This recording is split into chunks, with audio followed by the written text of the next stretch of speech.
Psalm 109, verses 1 through 13. What do you do when heaven is silent?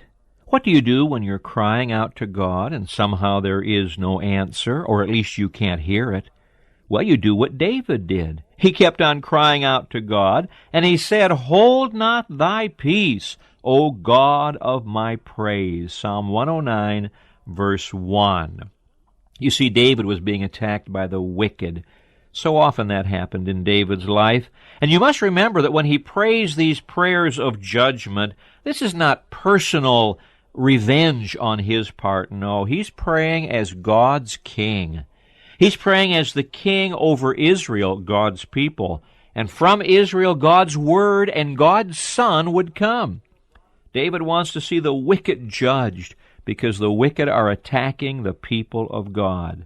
Well, why is God silent at times?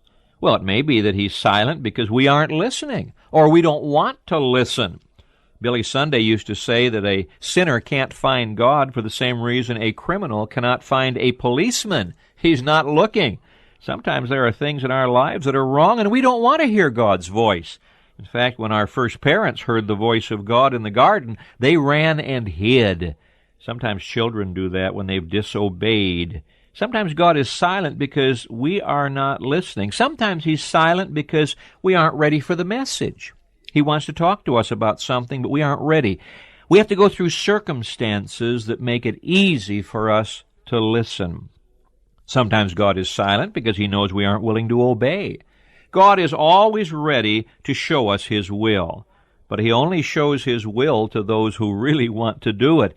Jesus said in John 7:17, "If any man is willing to do his will, he shall know of the doctrine."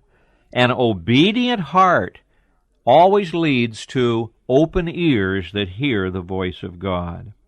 Or he may be testing us. Sometimes God is silent to teach us the importance of silence, the importance of waiting on the Lord. What shall we do?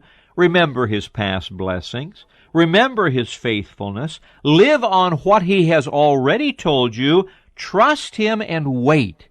Before long, you'll hear the voice of God again.